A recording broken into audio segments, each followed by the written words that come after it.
Class 11 অধ্যায় 3 অগ্ন্যুৎপাত। আজকে অগ্ন্যুৎপাত বা অগ্ন্যুৎগম বা আগ্নেয়শ্বাস কাকে বলে জেনে নিই। তার আগে এটা হচ্ছে কেন্দ্রমণ্ডল, তারপরটা গুরুমণ্ডল, আর এই অংশটাতে এখানে রয়েছে অ্যাস্তনোস্ফিয়ার।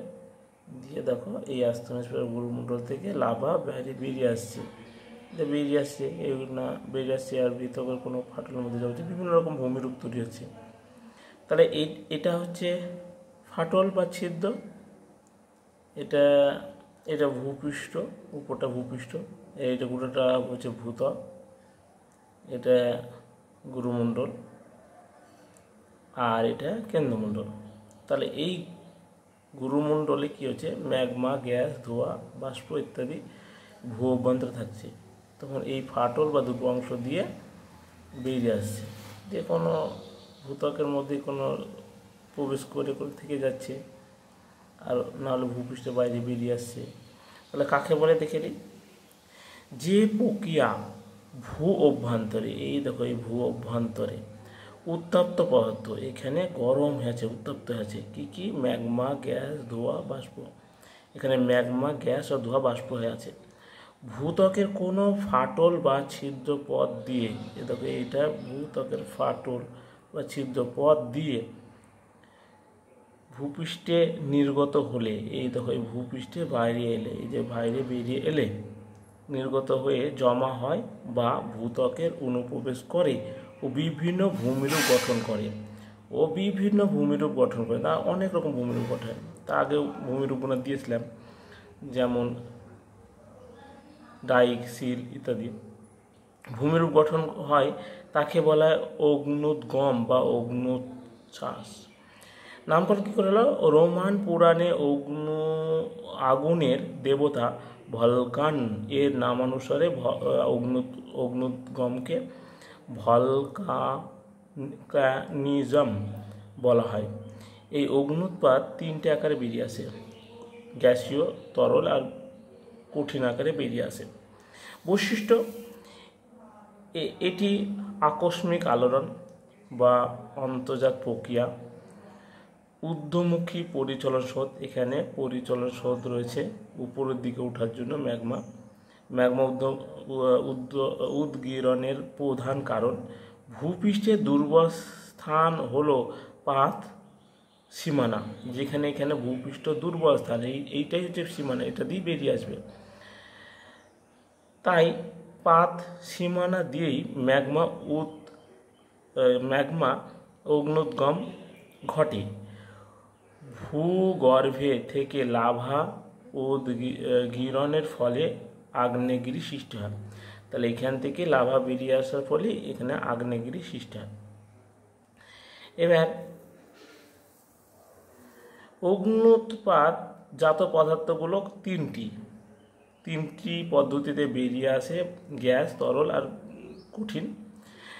নির্গত গ্যাসগুলো কি, এই যে বেরিয়ে আসছে, এই নির্গত গ্যাসগুলো কি, কার্বন ডাইঅক্সাইড সবথেকে সর্বাধিক বেশি পরিমাণে, কার্বন মনোক্সাইড, গন্ধক, সালফার, বোরিক অ্যাসিড ইত্যাদি।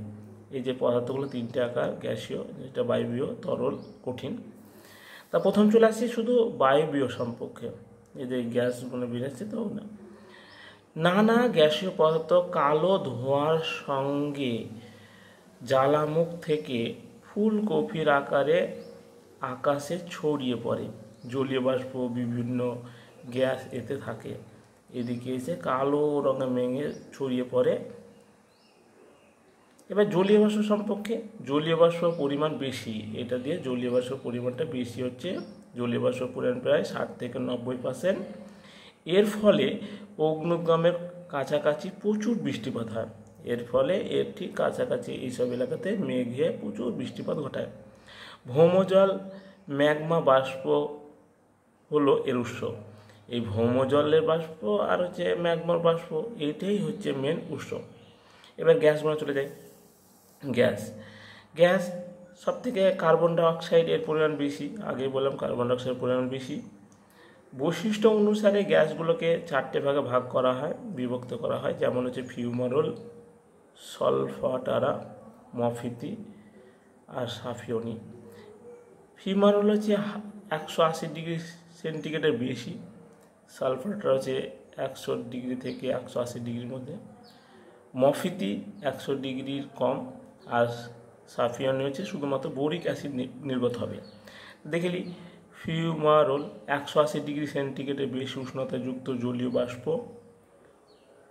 ও নানা গ্যাস উৎক্ষেপণকে ফিউমারল বলে। একদম নানা রকমের গ্যাস বেরিয়ে আসছে সেটাকে বলছেন।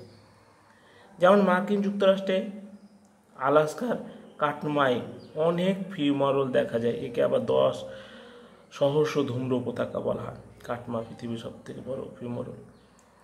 সব রকম কঠিন তরল গ্যাসে সব রকম বেরিয়ে আসবে। তারপরে যে গ্যাস বেরিয়ে আসবে সলফাটারা 100 ডিগ্রি থেকে 180 ডিগ্রি উষ্ণতাযুক্ত গন্ধক আর সালফার প্রধান গ্যাস বাষ্প নির্গত হয়, তাকে বলছে সলফাটারা। আর মফিতি 100 ডিগ্রির কম, এই যেখানে লিখেছি 100 ডিগ্রির কম উষ্ণতা বিশিষ্ট, যেখানে carbon dioxide carbon monoxide gas উৎক্ষেপণ করে, এখানে মফিতি বলে। আর বোরিক অ্যাসিড প্রধান গ্যাস নির্গত বলেই তাকে স্যাফিয়নি বলা হয়। তাহলে এই গেল তোমার গ্যাসীয় সম্পর্কে। সামনের দিন তরল কঠিন সম্পর্কে বলবো।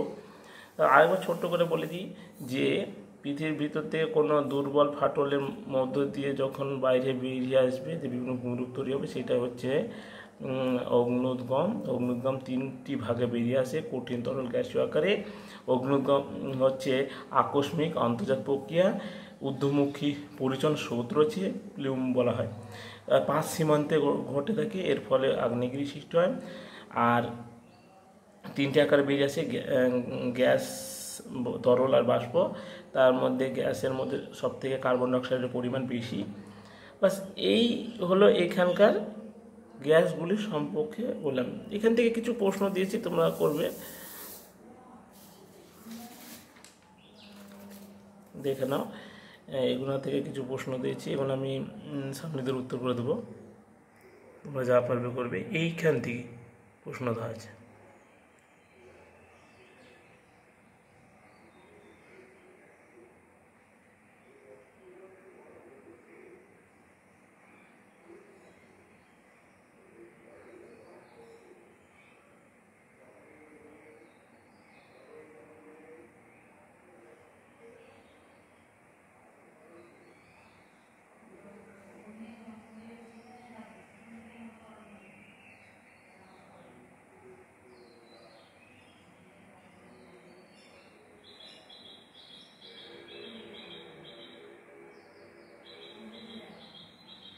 বাস আজকে এটুকুই।